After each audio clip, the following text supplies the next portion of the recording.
श्री शिवाय नमस्तुभ्यम। हर हर महादेव, जय महाकाल। कैसे हैं आप सभी लोग? देखिए, पूज्य गुरुजी हमेशा कहते हैं कि जब भी किसी एकादशी का दिन आ जाए तो उस एकादशी के दिन अगर आपकी कोई इच्छा, कोई मनोकामना पूरी नहीं हो रही है, घर में सुख शांति समृद्धि नहीं है, परिवार का यश गौरव सम्मान नहीं बढ़ रहा है, आपकी नौकरी नहीं लग रही है, किसी भी तरीके की अगर जीवन में समस्या चल रही है ना, तो इस एकादशी के दिन एका माता आपकी सारी मनोकामनाएं पूरा निश्चित रूप से करेंगी। पूज्य गुरुजी ने कथा के अंदर एका माता के बारे में भी बताया था कि एका माता वो माता है जो जिस रास्ते पर चलती हैं उस रास्ते पर हमेशा संपदा की वृद्धि होती रहती है, और जिस घर में एका माता का प्रवेश हो जाता है ना, उस परिवार की उन्नति दिन दूनी रात चौगुनी तरक्की करने लगती है। अगर आपकी कोई मनोकामना पूरी नहीं हो रही है, परिवार में कुछ अच्छा नहीं चल रहा है, कुछ भी ऐसी समस्याएं आपके परिवार में बनी हुई है, जीवन के दुख कष्ट खत्म नहीं हो रहे हैं, तो इस एकादशी के दिन इन 5 महा उपायों को करना बिल्कुल मत भूलिएगा। पूज्य गुरुजी की कथा से सुनकर के और समझ करके पूरे उपायों को बड़े ही विस्तार से बताऊंगा, परंतु उससे पहले आप सबसे एक छोटी सी प्रार्थना कि जो लोग पहली बार आए हैं चैनल को सब्सक्राइब जरूर कीजिएगा और वीडियो को लाइक करके देवादिदेव महादेव जी का कोई सा भी प्यारा नाम कमेंट बॉक्स में लिखना मत भूलिएगा। इस पूरे वीडियो के जो 5 महा उपाय होंगे, जिसमें से एक 3 अनाज वाला उपाय है, तुलसी दल का उपाय है, 7 बेलपत्र का उपाय, हल्दी की गांठ का उपाय और स्वधा वाला उपाय। लाइन से सुनते चले जाना, समझने की कोशिश करना। सबसे पहले बात करते हैं पहले वाले उपाय की।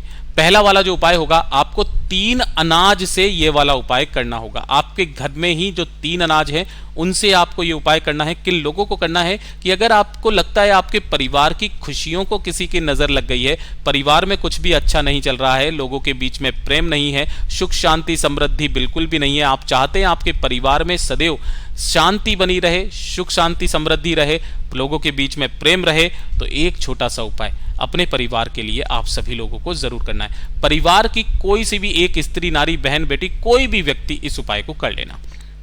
चाहिए क्या? आपको चाहिए होगा एक पीपल का पत्ता जो कहीं से भी खंडित कटा फिटा ना हो, इस चीज का ख्याल रख लेना, ठीक है। इसी के साथ में आपको लेना होगा थोड़ा सा शहद। शहद ज्यादा नहीं लेना, मात्र 2 बूंद आपको शहद की चाहिए, इससे ज्यादा आपको नहीं चाहिए। 2 बूंदे शहद की लेना। गिन करके 7 चावल के दाने आपको लेने हैं, जो कैसे होने चाहिए? अक्षत, है ना, पूर्ण होने चाहिए, इस चीज का ख्याल रखना। 1 चुटकी आपको लेने होंगे काले तिल। 1 चुटकी किसका लेना है? काले तिल के लेने हैं। और इसी के साथ में 1 चुटकी लेनी होगी आपको जौ, ठीक है। ये जो आपको मार्केट में बहुत इजीली मिल जाएंगे, आपको ये ले लेने हैं। अब एकादशी के दिन जब भी आप स्नान ध्यान कर लें, जब भी आप सुबह से लेकर शाम तक कभी भी जो पीपल का पत्ता आपने लिया है, उस पीपल के पत्ते पर आपको शहद की 7 बिंदियां लगा देनी है, अपने पितरों का स्मरण करते हुए। इस चीज का ख्याल रखना। इस तरीके से आपको यहां पर 7 बिंदियां पीपल के पत्ते पर लगा देनी है। जो 7 चावल के दाने लिए हैं, इसी पीपल के पत्ते के ऊपर रख दीजिएगा। जो काले तिल आपने लिए हैं, उन काले तिलों को भी रख देना, और साथ ही साथ जो जौ के दाने हैं, उन जौ के दानों को भी आपको इसी के ऊपर रख देना है। ये आपको अपने पितरों के भोग के रूप में आपको समर्पित करना है। अपने दाहिने हाथ में इस पीपल के पत्ते को रख लेना और अपने पूरे घर में, ध्यान रखना, अपने पूरे घर में ओम नमः शिवाय मंत्र का स्मरण करते हुए घूम जाना, ठीक है। घूम करके आपके आसपास जो भी बहता नदी तालाब सरोवर है, उस नदी तालाब सरोवर के अंदर आपको इस पत्ते को समर्पित कर देना है। पूज्य गुरुजी ने यहां तक कहा कि अगर आपके आसपास कोई बहता नदी तालाब सरोवर ना हो, बहता हुआ जल ना हो, काफी ज्यादा दूर है ना, तो पूज्य गुरुजी ने 2 वृक्ष बताए जो पितरों के तुल्य होते हैं। पहला पीपल का वृक्ष। चूंकि आज की जो ये एकादशी है, ये रविवार के दिन है, तो पीपल के पेड़ के नीचे ना जाकर के आपको जाना होगा बेलपत्र पेड़ के नीचे, और यहां पर जाकर के उस पीपल के पत्ते को ऐसा का ऐसा ही समर्पित करके अपने पितरों का स्मरण करके, हो सके तो एक लंबी बाती का दीपक यहां पर अपने पितरों के नाम से लगा करके चले आ जाइएगा। उसी दिन से आपके परिवार में संपदा की वृद्धि होने लगेगी। महाराज, इतना अद्भुत और अचूक उपाय है ये। पूज्य गुरुजी ने जैसा बताया बिल्कुल वैसा ही आपको बताया। बात कर लेते हैं दूसरे वाले उपाय की। दूसरा वाला उपाय कि अगर आपके परिवार में धन को लेकर के काफी सारी समस्या है ना, पैसा बिल्कुल भी घर में आ ही नहीं रहा है, धन की आवक एकदम से रुक गई है, कर्ज लेने की नौबत आ चुकी है, कुछ भी धन की समस्या है ना, तो ये एकादशी का केवल एकमात्र उपाय है जो कि धन प्राप्ति के लिए होता है। आपको क्या करना है? एक दीपक आपको तैयार करना है। है ना। अब यहां पर जो आप दीपक तैयार करोगे, चाहे आटे का चाहे मिट्टी का, लेकिन इसके अंदर जो लगाओगे बाती, वो लगाओगे लंबी बाती। इसका भी प्रमाण मैं आपको बताऊंगा कि ये क्यों, ये वाला उपाय जो है वो शिव महापुराण के अंदर है। ठीक है, लंबी बाती और इसके अंदर भरोगे आप घी।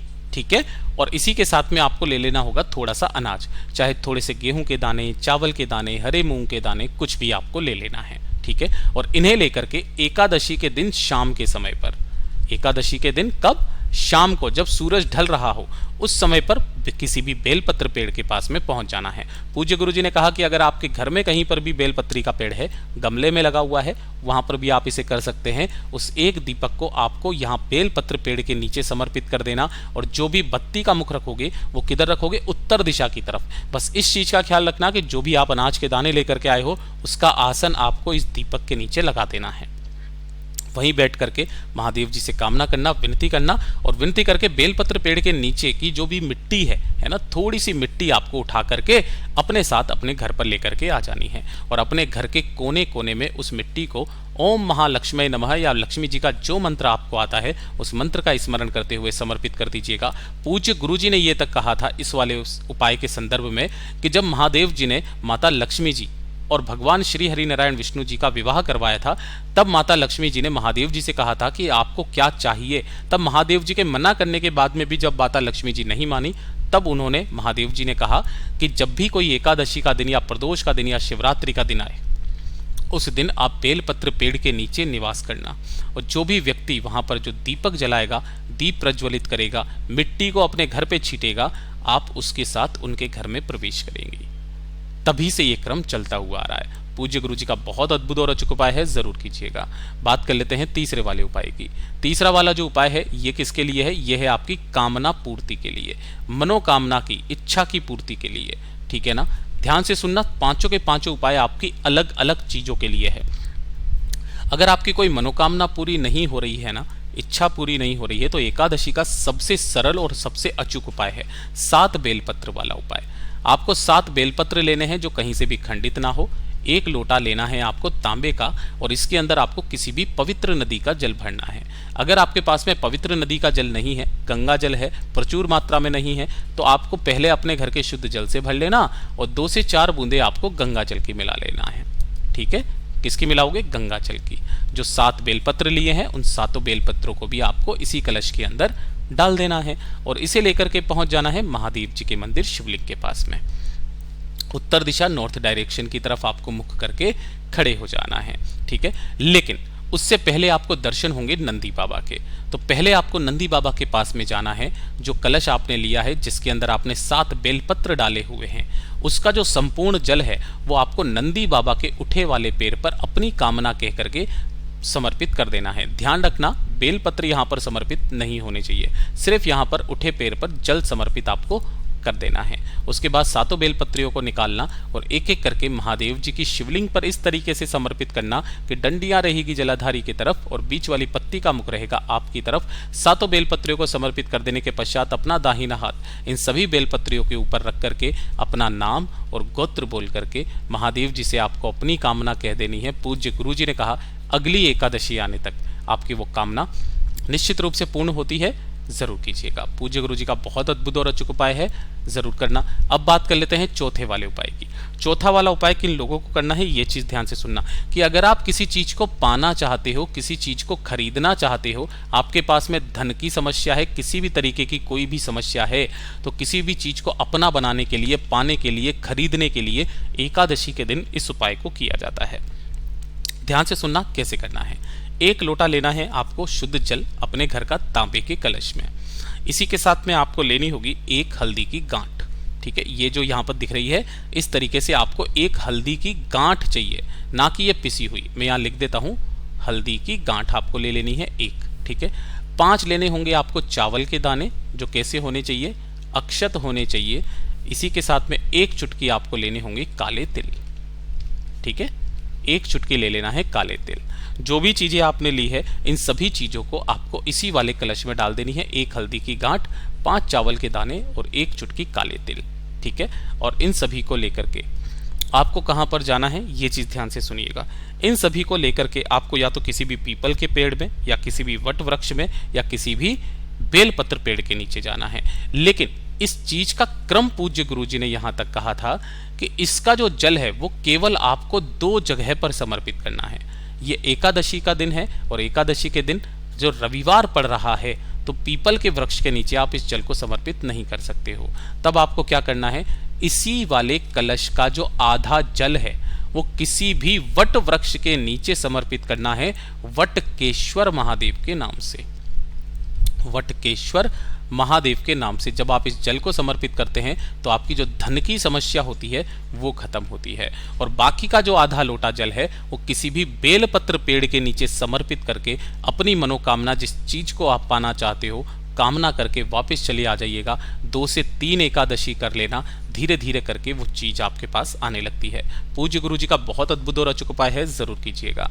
बात कर लेते हैं 5वें वाले उपाय की। और जो 5वां वाला उपाय है ये किन लोगों को करना है, ये चीज ध्यान से सुनिएगा। सुधा वाला उपाय। और ये उपाय उन लोगों के लिए करना होता है जिनके जीवन के दुख, दर्द, तकलीफें, कष्ट खत्म होने का नाम नहीं ले रही है, दुख के आंसू सूखने का नाम नहीं ले रही है, परिवार वाले ताने मारते हैं। जब आपको लगे कि आपको जीवन में कोई नहीं है तो एकादशी के दिन इस सुधा वाले उपाय को करना बिल्कुल मत भूलिएगा। मात्र 1 लोटा शुद्ध जल अपने घर का ले लेना, हो सके तो 1 से 2 बूंदे गंगा जल की इसके अंदर मिला लेना और एक साथ ही दीपक तैयार कर लेना। जो भी दीपक तैयार करो, चाहे आटे का या मिट्टी का, इसके अंदर आप लगाओगे गोल बाती और इसके अंदर भरना होगा घी।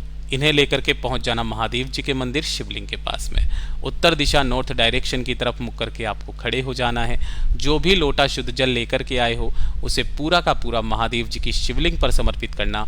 ओम नमः शिवाय, श्री शिवाय नमस्तुभ्यम पंचाक्षरी मंत्र या षडाक्षरी मंत्र का स्मरण करते हुए। उसके बाद जो भी नंदी भगवान यहाँ पर बैठे हुए हैं उनके पीछे जाकर के शिवलिंग को देखते हुए आपको एक शब्द का 3 बार स्मरण करना है, वो है स्वधा स्वधा स्वधा।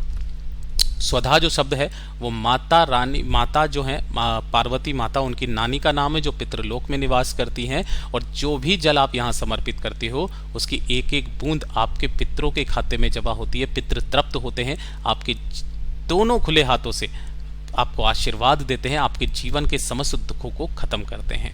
पूज्य गुरु जी ने यहाँ तक कहा कि अगर आप 3 बार सुधा शब्द का स्मरण ना करके अगर आप सुधा स्रोत का 1 बार पाठ भी कर लेते हैं, जिसके अंदर 12 श्लोक होते हैं ना, तो इसके 1 बार पाठ करने के मात्र से आपको 100 बार श्राद्ध करने का और सभी तीर्थों में स्नान करने का पुण्य फल भी प्राप्त होता है, जो कि ब्रह्मा जी के द्वारा रचित स्रोत है।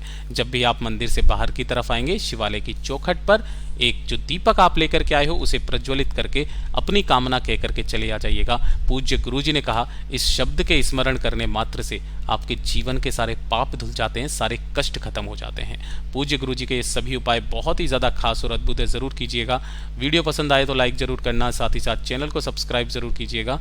मैं आपसे मिलता हूँ अगले वीडियो में, तब तक के लिए ओम नमः शिवाय, हर हर महादेव, जय महाकाल, जय शिव शंकर, श्री शिवाय नमस्तुभ्यम।